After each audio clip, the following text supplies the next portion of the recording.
우리는 하루 종일 말을 많이 합니다.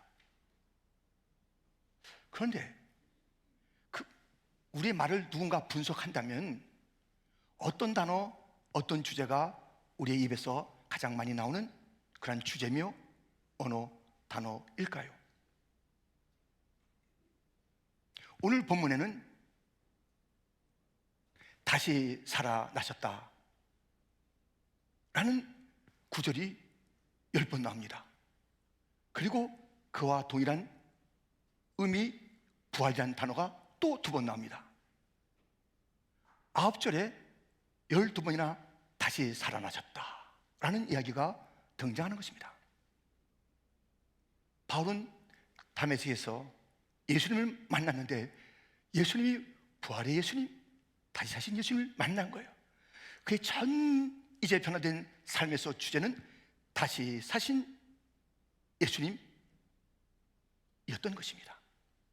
자기가 가장 크게 임팩트 받은 그 사건, 그 일, 그것이 우리 인생 언어의 주제인 것입니다.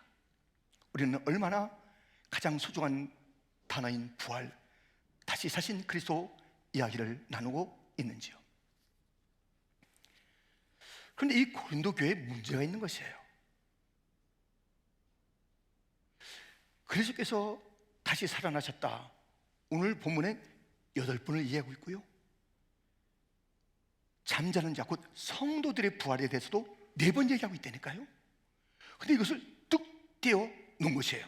본문 12절, 그리스도께서 죽은 자 가운데서 다시 살아나셨다 전파되었거늘 너희 중에서 어떤 사람은 어찌하여 죽은 자 가운데서 부활이 없다 하느냐. 오, 예수님의 부활, 오케이. 우리의 부활, 무슨 부활? 하면서 예수님의 부활과 우리의 부활은 상관이 없다는 것이에요. 이 마귀의 큰 특징이 뭐냐면 하나님과 우리와의 관계를 띄어놓으려는 거예요. 상관이 없다. 하나님 너 사랑하지 않아. 하나님 너 잊어버렸어. 야, 하면서 하나님과 상관이 없다는 그 인식 속에서 살아가게 하는 것이에요. 그래서 이 부활, 오케이. 너희들 부활 어림도 없어. 이 원론입니다. 이 원론이 마귀의 작전이에요. 교회 안에서는 신앙생활 해야지. 교회 밖에서는 세상 살아가는데 세상의 논리로 살아야지. 이 원론으로 살라는 것입니다. 오늘 본문은 그리스도의 부활뿐만 아니라 우리의 부활이 얼마나 뗄래야 뗄 수 없다는 것을 구구절절히 계속 강조하고 있는 것입니다. 13절부터 보면 만일 죽은 자의 부활이 없으면 그리스도도 다시 살아나지 못하셨으리다. 그리스도께서 만일 다시 살아나지 못하셨으면 우리가 전파하는 것도 헛것이요 또 너희 믿음도 헛것이며 또 우리가 하나님의 거짓 증인으로 발견되리니 우리가 하나님이 그리스도를 다시 살리셨다고 증언하였습니다. 만일 죽은 자가 다시 살아나는 일이 없으면 하나님이 그리스도를 다시 살리지 아니하셨으리라. 만일 죽은 자가 다시 살아나는 일이 없으면 그리스도도 다시 살아나신 일이 없었을 터요. 지금 다시 살아남, 예수 그리스도의 다시 살아남, 그리고 성도들의 다시 살아남이 연관이 있다는 것이고 뗄래야 뗄 수 없다는 것이고 하나님의 계획이고 또 실제라는 이야기를 계속 강조하는 것이에요. 성경은 1.1도 우리가 함부로 할 수 없어요. 다 정확무원 하나님의 말씀이기 때문에요. 그런데 더더욱 강조하는 것은 주님의 특별한 이유가 있기 때문에 그리스도의 부활과 믿는 자의 부활이 연관이 있다는 얘기를 계속 강조하는 것은 이유가 있기 때문 아니겠습니까? 무슨 이유가 있기에 이렇게 강조 또 강조하는 것일까요? 그것은 첫 번째, 죽음 너머의 삶이 있다는 것입니다. 애벌레가 죽을 고통 속에서 그 껍질을 벗으면 헐헐 나는 나비의 세계가 있는 것입니다. 애벌레가 아이고 나는 이게 좋아, 이 껍질 있으니까 참 재밌네, 참 안전하네, 이거면 됐지 뭐 하고 있으면 되겠냐고요. 그 껍질을 벗어나는 고통이 있는데 그 다음에 활활 날아오는 아름다운 날개짓에 나비의 모습이 있는데 애벌레로 만족하는 것, 껍질 안에 갇혀 있는 것, 그게 가당한 일이냐고요. 우물안 개구리라는 말이 있습니다. 개구리가 문 아래서 뚝 보니까 하늘이 요만해. 얼마나 광대한 하늘과 우주 전체가 있는 것을 알지 못하고 요만한 것만 보면서 이게 전부의 세상인 것으로 살아가는 인생들, 우리의 눈으로 보이는 것, 지금 경험하는 것, 그 이상의 삶과 세상은 없어 어리석은 삶을 사는 것입니다. 지금 예수님의 부활과 우리의 부활을 계속 연결시켜 주는 것은 예수님이 죽었다가 다시 살지 않았느냐, 죽음 너머의 삶을 사시는 주님이시다. 우리도 죽음에서, 죽음을 벗어난 그 놀라운 다른 세계가 있다라고 일러주고 있습니다. 본문 19절, 만일 그리스도 안에서 우리가 바라는 것이 다만 이 세상의 삶뿐이면 모든 사람 가운데 우리가 더욱 불쌍한 자이리다. 세상 사람들은 다 불쌍한 사람들이에요. 그런데 우리가 그리스도의 부활이 없어요. 이 세상이 전부예요. 그럼 진짜 불쌍한 사람이에요. 전 사기꾼이에요, 사기꾼. 여러분들 진짜 불쌍해요. 예수님이 부활이 없는데 여기 앉아 있을 필요가 없습니다. 왜 우리 여기 앉아 있냐고요. 이게 무슨 헛된 일이냐고요. 예수님이 부활이 없다면, 죽음 너머의 삶이 없다면 우리 이 모든 것이 헛것이에요. 진짜 불쌍한 사람들이에요. 어이없는 사람들이에요. 그렇지 않잖아요. 우리 주님이 부활을 가지고 그 놀라운 삶을 전개하는 것처럼 우리 또한 죽어서 우리 주님처럼 새로운 큰 세계를, 저 천성을 향해서 가는 삶이 있다는 것입니다. 그런데 오늘 본문은 이 죽음을 잠자는 거라고 표현하고 있잖아요. 17절부터 보면 그리스도께서 다시 살아나신 일이 없으면 너희의 믿음도 헛되고 너희가 여전히 죄 가운데 있을 것이요 또한 그리스도 안에서 잠자는 자도 망하였으리니. 잠자는 거예요. 잠자는 거예요. 이것은 정말 짧은 거예요. 다시 새로운 인식과 의식의 세계가 펼쳐지는 것이 잠자는 것이라고 표현하면서, 이 땅에서 죽는 것은 잠자는 것이고 다시 깨어나서 새로운 삶이 있다는 것을 계속 강조하는 그러한 하나님의 말씀을 우리는 보는 것입니다. 거기서 누리는 생명은 영생의 생명입니다. 요한계시록 21장 4절 함께 같이 읽겠습니다. 모든 눈물을 그 눈에서 닦아주시니 다시는 사망이 없고 애통하는 것이나 곡하는 것이나 아픈 것이 다시 있지 아니하리니 처음 것들이 다 지나갔음이러라. 아멘. 다시 살아나는 자들에겐 다시 있잖아요. 다시 눈물이 없어요. 애통이 없어요. 그 저주받는 삶이 다시는 없다고요.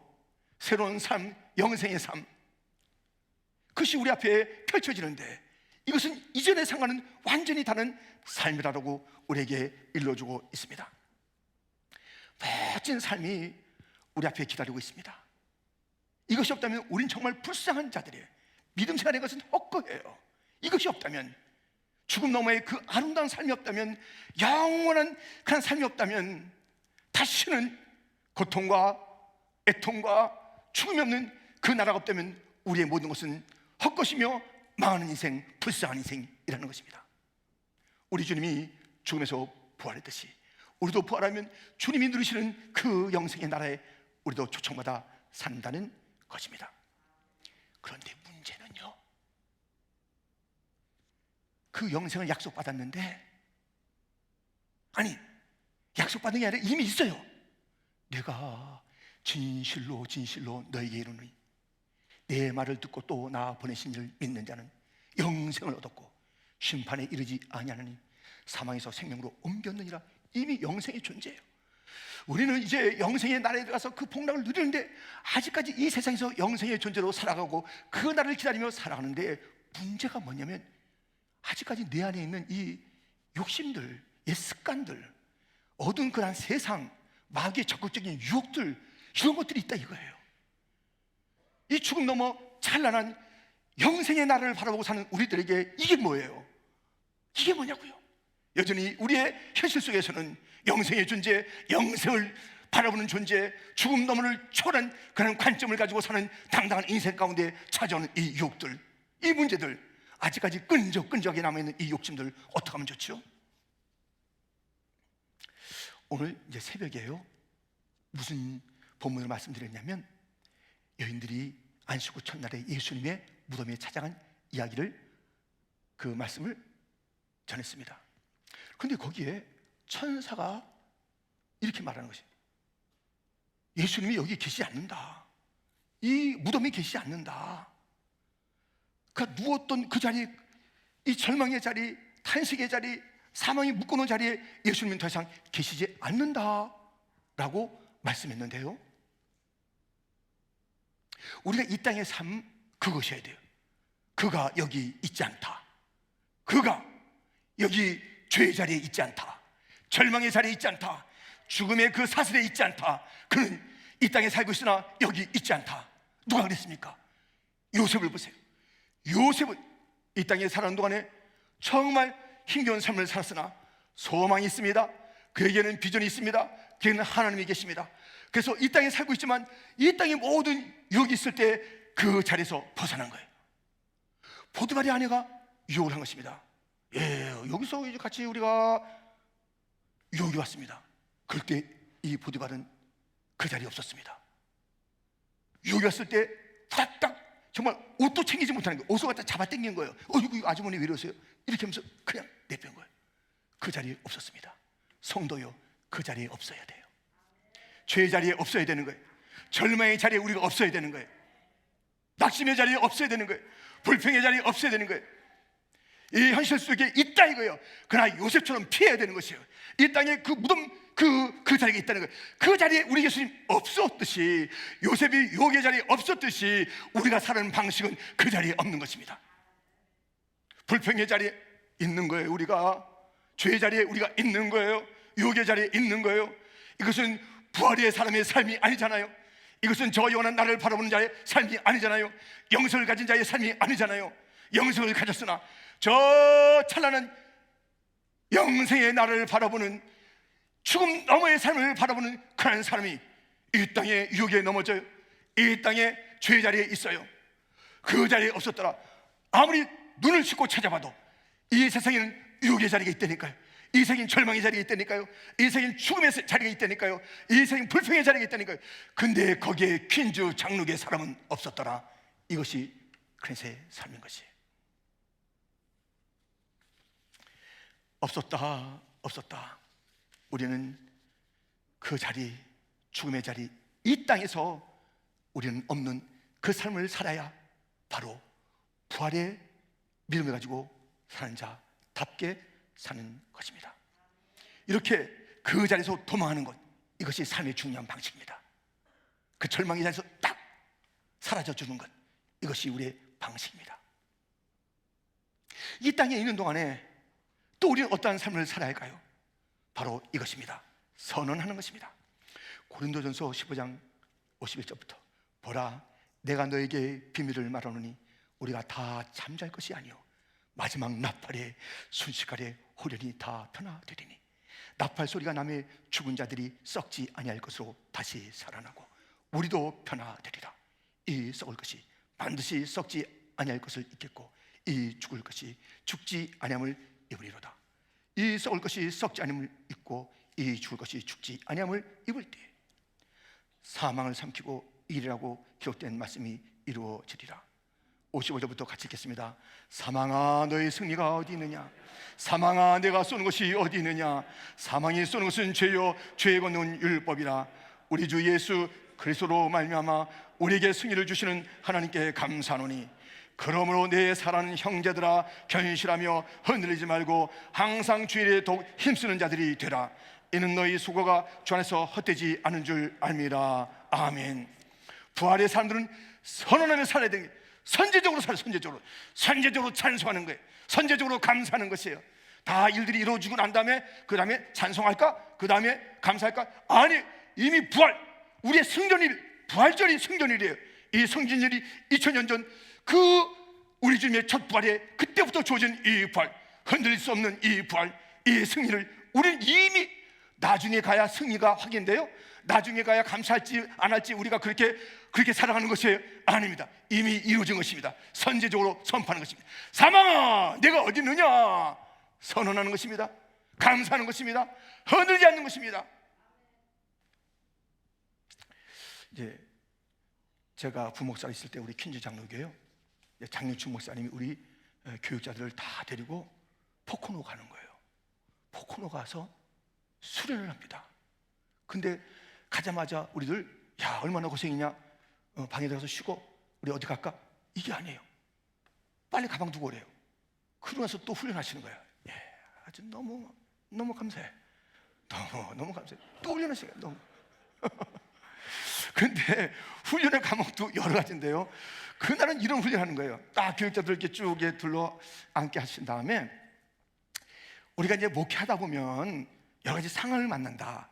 그 상황을 만날 때 갑작스러운 상황을 만나는 거 아니냐. 그 교육자들은 그때마다 말씀을 딱 바르게 펴서 그 말씀을 주면서 주님의 뜻을 그 가운데 전하는 그런 교육자가 돼야 되니까는 내가 지금부터 상황을 설정해 줄게, 한 사람 한 사람. 그러니까 그때 딱 설정하면 그때 바로 말씀을 찾고 설교를 간단하게 해라, 이런 말씀이 주어진 거예요. 이야, 어찌 이런 일이. 그런데 이제 두 분만 하는 거예요. 다 오는데, 저는 첫 번째 순서가 아니에요. 좀 그래도 적당하게 이제 중간쯤에 앉았는데 얘기하는데, 막 둘이 하는 성도에게 말씀을 전하시오. 그래도 그걸 찾아가지고 막 전하고요, 다 그러는 거예요. 세신자에게 말씀을 전하시오. 그걸 전하고 하는 거예요. 근데 이제 나는 뭐가 올까 아직 모르는데 막 그냥 가슴이 뛰는 거예요. 이야, 무슨 이제 상황이 올 것인가 그렇게 했는데요, 딱 저에게 왔습니다.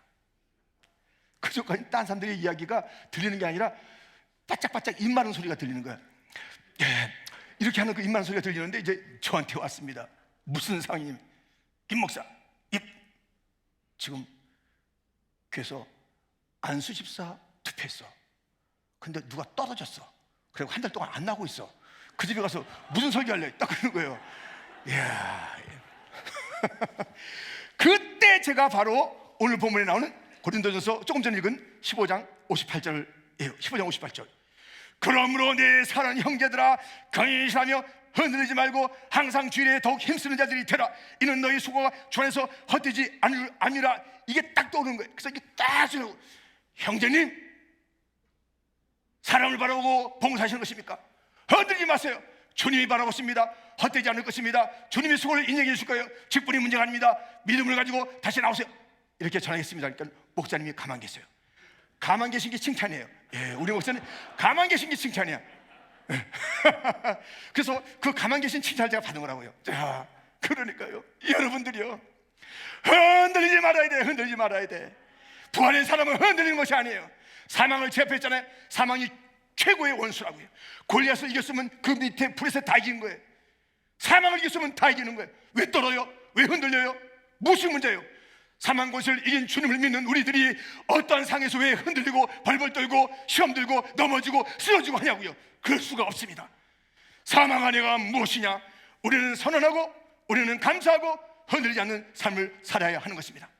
이렇게 우리는 이 세상을 넘어선 삶을 살아가는 자, 저 영원한 나라, 하나님 나라의 영원한 나라를 바라보는 자들은 이 땅 잠시 그게 무슨 그게 문제가 된다고.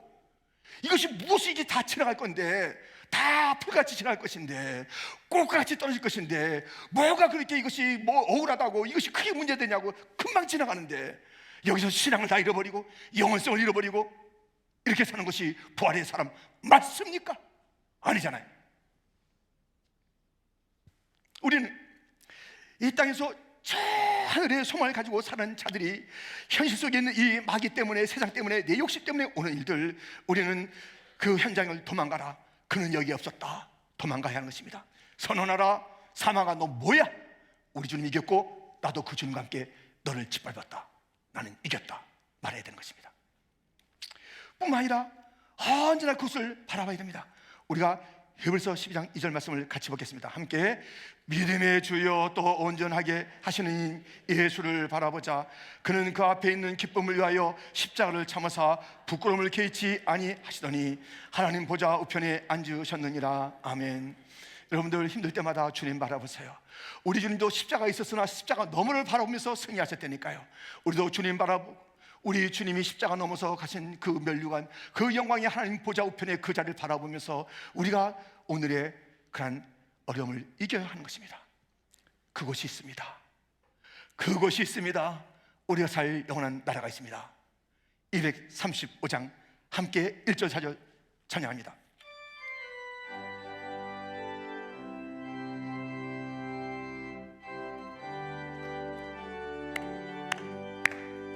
보아라 즐거운 우리 집, 밝고도 거룩한 천국에 거룩한 백성들 거기서 영원히 영광에 살겠네. 거기서 기쁘고 즐거운 집에서 거기서 영원히 영광에 살겠네. 우리의 일생이 끝나면 영원히 즐거운 곳에서 거룩한 아버지 모시고 기쁘고 즐겁게 살겠네. 거기서 기쁘고 즐거운 집에서 거기서 기쁘고 즐겁게 살겠네. 기쁘고 즐겁게 살겠네. 할렐루야. 거기가 있잖아요. 우리는 그러면 넉넉히 이길 수 있는 이 땅의 삶, 그런 여유가 있는 것이고 그 승리가 있는 것이고 그런 실체적인 그런 놀라운 주님이 동행하시는 그 역사를 체험한 우리들은, 그 동행을 하고 있는 우리들은, 부활이 주니까 하는 우리들이 무엇이 무섭냐 이거예요. 무엇이 이렇게 낙심되냐 이거예요. 무엇이 이렇게 억울하냐 이거예요. 무엇이 그렇게 속상하냐 이거예요. 여러분들, 갑자기 좀 얘기하는데요, 또 이렇게 제 이제 침샘을 자극하는 게 있습니다. 호떡. 이 호떡입니다. 이 호떡, 여러분들 먹고 싶잖아요, 호떡. 예. 가끔 제가 물어봐요. 우리 교육자들 밖에 나갔던 호떡 안 사오셨지? 예. 호떡은 추억이 어떻게 뚝뚝뚝 떨어지는 그 호떡을 갖다 이제 꿀떡 먹고 싶잖아요. 이거 어른들도 좋아해요. 저도 어렸을 때도 좋아했습니다. 저희 아버님도 좋아해요. 근데 하루는 우리 아버님이 정말 그 여유가 없으신 우리 아버님께서 전 불고기 사줘서, 불고기 세종해안에 있어요. 세종해안에 가서 불고기 사줬는데요, 야, 이거 뭐 너무나 황홀한 거예요. 불고기 쫙 먹고선 이제 탁 나오는 거예요. 이건 뭐 보통 있는 일이 아니거든요. 어렸을 때 불고기 먹고 나왔는데 한 몇십 미터 가다 보니까 호떡집이 호떡이 기거에서 파는 거예요. 그래서 제가 아버님께 말씀드렸어요. 아버님, 저 호떡 하나 먹고 싶어요. 이렇게 말했어요. 그때 아버님께서 너무나도 그날따라 기분이 좋으시니까는, 여유가 있으시니까 불고기 사주시고, 그날 딱 그래서 호떡 2개 사와 나도 먹게, 이렇게 하는 게 아니라 이런 말씀 하시는 거예요. 성구가 불고기 먹은 사람은 호떡 먹는 게 아니야. 이게 지금 불고기 먹고 호떡 얘기하면 안 된다는 거예요. 호떡이 잘못됐다는 게 아니라, 이게 지금 이게 불고기 냄새가 나는 이 사람들이 가서 호떡 이렇게 하면 안 된다는 거예요. 여러분들, 우리 영원한 것을 바라보는 자, 이 땅의 유혹을 이겨야 되고요, 이 땅의 업승도 우리가 서로 하지 말고요, 그날이 있으니까 할렐루야, 그 죽음 너머를 바라보는 그런 삶을 살라는 것입니다. 예수님이 죽어서 다시 살았다. 그의 그 하늘 천성의 일들을 바라보라. 너도 이제 이 죽음 너머의 삶이 있단다. 그러므로 이 땅에서 당당하게 살아라. 예수님이 이 땅에서 십자가 있으나 그것을 즐겁게 감당하신 거예요. 이 땅에서 하나님의 나라, 그리고 하나님의 자녀, 하나님의 그 아들, 하나님의 그 관계를 전혀 의심하지 않고 당당하게 살아온 것이에요. 고통이 있어도 감당하게 아버지의 뜻대로 살기를 원했던 주님이십니다. 우리는 주님의 부활이 나의 부활과 교회의 부활과 연결되어 있다는 것은 이 죽음 너머에 당당한 삶, 비전을 가지고 살라는 것입니다. 어떤 일이 있어도 그렇게 살아가는 것입니다. 우리가 이 주님과의 부활이 연결되어 있다는 것을 오늘 본문이 강조하는 두 번째 이유는 첫 열매를 따르라는 것입니다. 밭의 소출이 잘 됐는지 보려면 첫 열매 보면 그 밭 전체를 알 수 있습니다. 본문 20절, 그러나 이제 그리스도께서 죽은 자 가운데서 다시 살아나사 잠자는 자들의 첫 열매가 되셨도다. 우리 주님은 첫 열매예요. 그래서 딱 그럼 같이 그 열매들이 어떻게 돼? 똑같은 것이에요. 그런데 우리가 세상도 그렇지 않더라고요. 야, 가을 바구니 막 과일 바구니 이렇게 있어서 막 이렇게 해서 이제 뭐 누군가 환자 이렇게 사다 주는데요. 처음에는 막 위에 막 있는데 이게 열어보면 뒤에는 막 조그만 거밖에 없고 마른 게 있고 이 첫 모습하고 다른 게 있단 말이죠. 그러니까요, 옛날에 그 쌀 등급 매길 때요, 제가 그거 알아요. 저는 시골 뭐 생활 안 했습니다만 그 뭐 TV나 보잖아요. 예. 그리고 제가 제 교회에서 쌀을 이제 얻어 먹었습니다. 성미를 주는 거예요. 그래서 그때 우리 임직할 때 목사님께서 말씀하셨습니다. 여러분들은 여러분 교회에서 주는 그런 밥을 먹고 그 교회에서 죽으라는 거예요. 저는 지금 밥을 어디서 먹냐면 퀸즈장로에서 먹는 거예요. 저는 퀸즈장로에서 제가 죽어야 될 이유가 있는 거예요. 그때 얘기해 줬어요. 너희들 당신들이 교회에 나오는 밥 먹고 그 교회에서 죽어, 그렇게 얘기해 줬어요. 그런데 그때도 이 성미가 다른 것을 알았어요. 일반미하고 정부미하고 섞여서 와. 정부미는 돌이 좀 많습니다. 일반미가 조금 맛있습니다. 이 섞여서 오기 때문에 아, 쌀에 등급이 있다. 그게 아니나 다를까. 쌀을 갖다 검사할 때 축 이런 날카로운 거 쑥 해서 쫙 뽑아가지고 처음 것을 하는 게 아니에요. 아무데나 쑥 쑤셔보고 툭 보고 이거 뭐 딱 등급을 매기는 거예요. 우리 주님이 첫 열매이신데 어느 누군지 딱 뽑아봐도 주님과 똑같은 열매가 있어야지, 똑같은 성품이 있어야지, 똑같은 향내가 나야지, 똑같은 그런 그 생각과 그런 것이 있어야 주님의 첫 열매, 거기에 부응하는 그 다음 열매가 우리가 맞는 거 아니에요. 주님께서 첫 열매다 그런 것은 주님의 부활과 우리의 부활이 연결되어 있다는 것은 주님의 첫 열매의 그 모습, 그 찬란하고 그 황홀하고 그 당당하고 그 승리가 우리 것이 되어야 되는 거예요. 누구나 퀸즈장로에게 누구나 딱 붙잡아서 보니까 예수 향기가 똑같지 않은 거예요. 예수님의 열매가 있는 거예요. 그런데 딱 보니까 아니야. 예수님 그 첫 열매 예수님 너무 좋은데 너무 부실해요. 속은 느낌? 과일 바구니에 속은 느낌? 그런 느낌 안 되도록 첫 열매 따르시기를, 첫 열매의 그 모습이 나의 모습이 되기를 주여 나도 예수님 모습 닮게 하여 주옵소서. 그런 삶을 살아가는 자들이 되기를 주님의 이름으로 축원드립니다. 예수님의 부활에 대한 이 말씀을 들어보세요. 사도행전 5장 30절 31절, 너희가 나무에 달아 죽인 예수를 우리 조상의 하나님이 살리시고 이스라엘에게 회개함과 죄사함을 주시오. 그를 오른손으로 높이사 임금과 구주로 삼으셨느니라. 죽은 예수님을 다시 살린 그때 임금과 구주라는 그 타이틀, 임금과 구주. 근데 이 임금이요, 놀라운 단어예요. 이 임금은 왕의 왕, 그 왕이 통치하는 것뿐만 아니라 섬기는 것이에요. 임금, 아르게코스라는 헬라를 씁니다. 선두주자, 개척자. 그러니까 이게 어떤 그런 권세만 있는 것이 아니라 책임이 있는 거예요. 지금 전쟁터에 우크라이나에 대통령이 책임을 지면서 그 전선 앞에 있는 것처럼 책임을 지. 임금 폰만 잡는 게 아니에요. 책임이 있어요. 지도자는 책임이 있어요. 책임. 앞서 죽어야 될 책임이 있는 거예요. 앞서 죽어야 되는 거예요. 담임 목사가 먼저 죽고 우리 장로들이 죽고 그 죽을 책임들이 먼저 있는 거예요. 그런데 그때 헬라 제국은 해양의 국가입니다. 해양의 국가인데 이제 군사적으로 또 뭐 무역적으로 그렇게 배들이 많이 움직이는 그런 지중해 연안에 여러 가지 일들이 있지 않습니까? 그런데 그때는 지금처럼 항만이 제대로 됐겠냐고요, 뭐 방파제가 제대로 있겠냐고요. 그러지 않습니다. 이 바로 임금이라는 단어를 쓴 아르게코스라는 이 사람의 특징이 무엇이냐면 선두주자, 왕 같은 자, 뭐 지도자라는 것이 있습니다만은 이것이 그 선원 배 속에서 쓰이는데요, 선원 중에서 가장 용감하고 가장 수용 잘하는 자에게 밧줄을 묶어주는 것입니다. 그 밧줄을 묶고 헤엄쳐 어떤 그 바다든지 해치고 탁 나가서 책임이 있어요. 자기가 살아나야 돼. 그래서 책임이 있어 어떻게 하든지 육지에 올라가서 든든한 바위에 그 밧줄을 묶는 거예요. 큰 나무에 그 바위를 묶는 거예요. 그 밧줄을 묶는 거예요. 그리고 따라오라고.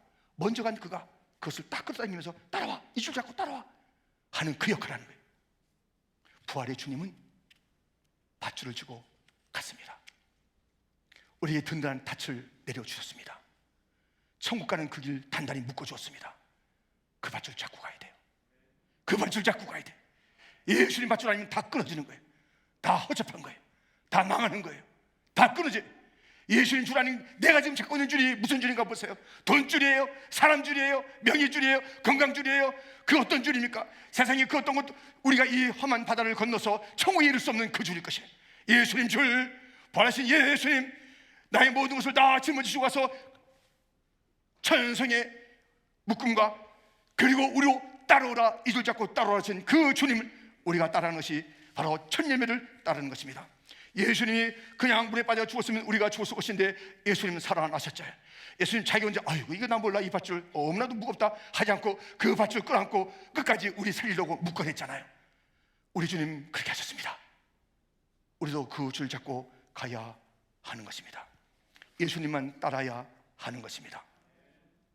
예수님과 우리의 부활, 잠자는 자여 부활이 연관이 있다고 계속 말씀하신 그 이유는 오늘 두 가지 이유가 있다고 말씀드렸습니다. 죽음 너머에 우리의 삶이 있다는 것이에요. 예수님이 죽음 너머에 그 길로 가셨듯이 우리도 그 나라가 있으니 죄의 자리에서 도망가고 그가 그 죄의 자리에 없었더라. 죄의 자리에 명단엔 우리 교인들이 없기를. 할렐루야. 하여튼 불평의 자리에 우리의 퀸준 장로교회 성도들의 명단은 없기를. 아멘. 하여튼 거기 꼭 끼는 사람이 있어. 유혹의 자리에 꼭인데 계속 동명이 아니에요. 퀸준 장로교회 사람 맞아. 이런 일이 없도록, 우리는 그 이름이 없도록, 그 모습이 없도록, 그 자리에서는 없도록, 그가 여기 있지 않더라 천사가 증언하는 그런 사람이 되기를 주님의 이름으로 축원드립니다. 그리고 선언하라는 것이, 찬송하라는 것이, 감사하라는 것이, 허늘지 말라는 것이, 그리고 바라보는 것이, 거기 그곳을 바라보며 살라는 것입니다. 첫 열매를 따르는 것입니다. 첫 열매이신 예수님 닮으라는 것입니다. 첫 열매의 그 줄, 예수님의 줄 꼭 붙잡으라는 것입니다. 그렇게 하시겠습니까? 기도하겠습니다.